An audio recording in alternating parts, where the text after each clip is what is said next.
नमस्कार दोस्तों, ये बात है 1857 से ठीक पहले की।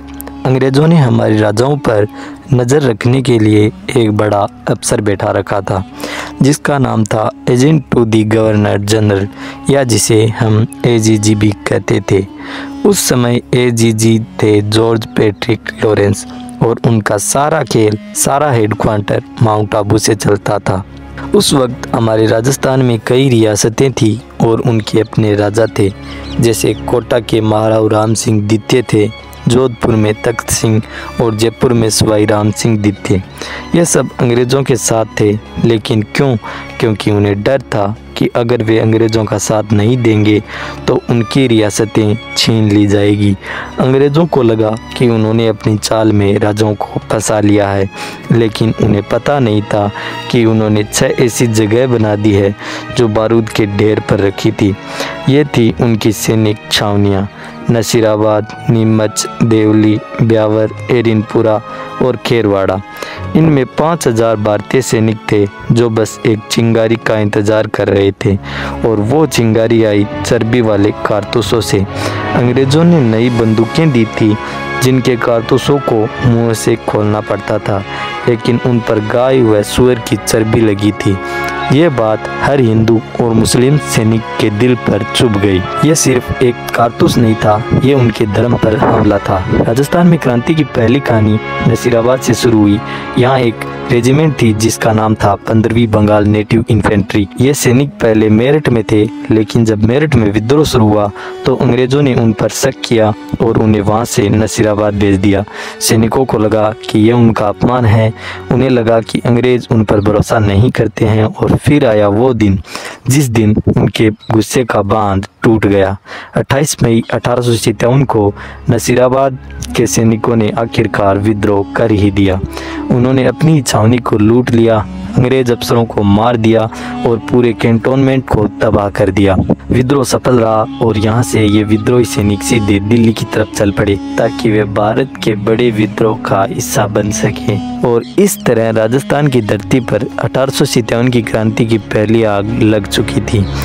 नसीराबाद की आग की लपटें नीमच तक पहुंच गई थी। यहाँ के अंग्रेज अफसर कर्नल एबोट बहुत डरे हुए थे।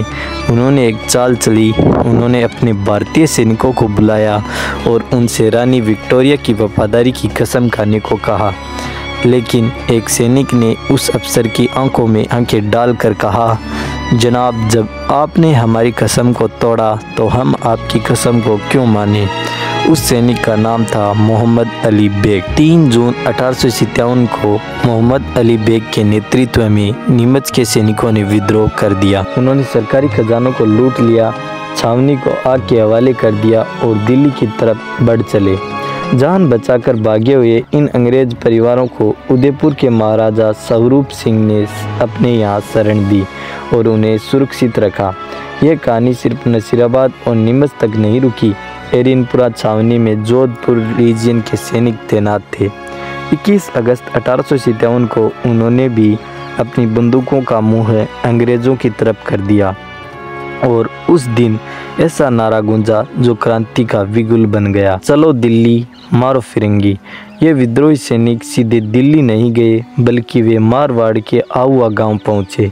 यहाँ उन्हें मिला एक ऐसा शहर जो अंग्रेज़ों और अपने राजा दोनों के खिलाफ खड़ा था।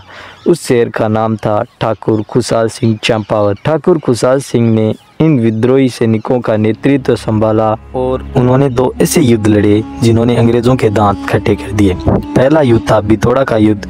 8 सितंबर 1857 को इस युद्ध में खुशहाल सिंह ने जोधपुर के राजा की सेना को बुरी तरह से हराया, लेकिन असली खेल तो बाकी था।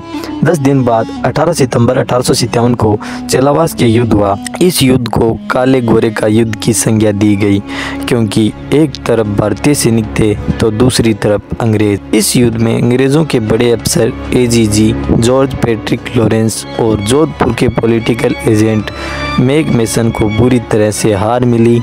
मैक मेसन को तो विद्रोहियों ने मार ही डाला और उनकी कटी हुई गर्दन को आहुआ के किले पर टांग दिया ताकि अंग्रेज़ों को सबक सिखाया जा सके।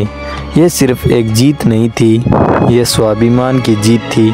आहुआ के ठाकुर खुशहाल सिंह ने अपने सैनिकों के साथ मिलकर अंग्रेज़ों के खिलाफ लड़ाई जारी रखी, लेकिन अंत में उन्होंने 1860 में अंग्रेज़ों के सामने आत्मसमर्पण कर दिया।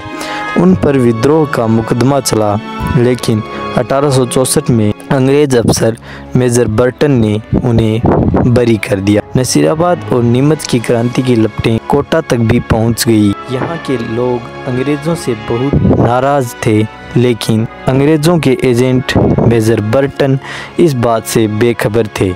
कोटा के राजा थे महाराव राम सिंह दित्ते।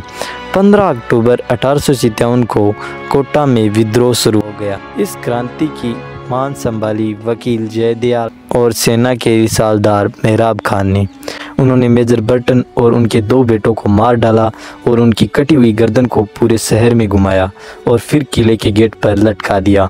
सैनिक यहीं नहीं रुके, उन्होंने पूरे कोटा शहर पर कब्जा कर लिया और राजा महाराव राम सिंह दित्ते को भी अपने ही महल में कैद कर दिया। पूरे 6 महीने तक कोटा शहर विद्रोहियों के कब्जे में रहा। आखिरकार मार्च 1858 में अंग्रेज अफसर HHC रॉबर्ट्स ने करौली के राजा मदनपाल की मदद से कोटा को वापस जीत लिया। इस मदद के लिए अंग्रेज़ों ने मदनपाल को तोपों की सलामी का सम्मान भी दिया। कोटा ही नहीं, राजस्थान में और भी कई जगह पर क्रांति की आग फैली। भरतपुर में महाराव जसवंत सिंह की सेना ने अंग्रेज़ों के एजेंट JD हॉल के खिलाफ विद्रोह कर दिया। धौलपुर में राव रामचंद्र और हीरालाल ग्वालियर और इंदौर से आए सैनिकों के साथ मिलकर विद्रोह किया, जिसे पटियाला की सेना ने दबा दिया। और टोंक में नवाब वजीरोदौला खिलाफ मीर आलम ने मोर्चा संभाला, लेकिन एक बात जिसने इस क्रांति को कमज़ोर किया वो थी हमारे राजाओं की अंग्रेज़ों के प्रति वफादारी। ये एक बहुत ही अजीब बात थी कि हमारे जागीरदार और कुछ सिपाही तो अंग्रेज़ों के खिलाफ लड़ रहे थे, लेकिन उनके अपने ही राजा अंग्रेज़ों के साथ दे रहे थे। तो दोस्तों, इतनी कोशिशों के बाद भी ये क्रांति क्यों सफल नहीं हो पाई? इसकी सबसे बड़ी वजह थी राजाओं की वफादारी। इसके अलावा विद्रोहियों में बड़ा और एक नेता नहीं था, उनके पास अच्छी योजना और साधन भी कम थे। सबसे खास बात, राजस्थान की आम जनता ने भी इस क्रांति में खुलकर हिस्सा नहीं लिया, इसीलिए ये क्रांति पूरी तरह से सफल नहीं हो पाई। ये सिर्फ एक क्रांति नहीं, बल्कि ये आज़ादी के लिए हमारे राजस्थान के लोगों की पहली बड़ी कोशिश थी। इसने अंग्रेज़ों को दिखा दिया कि भारत की जनता अब और जुल्म नहीं सहेगी।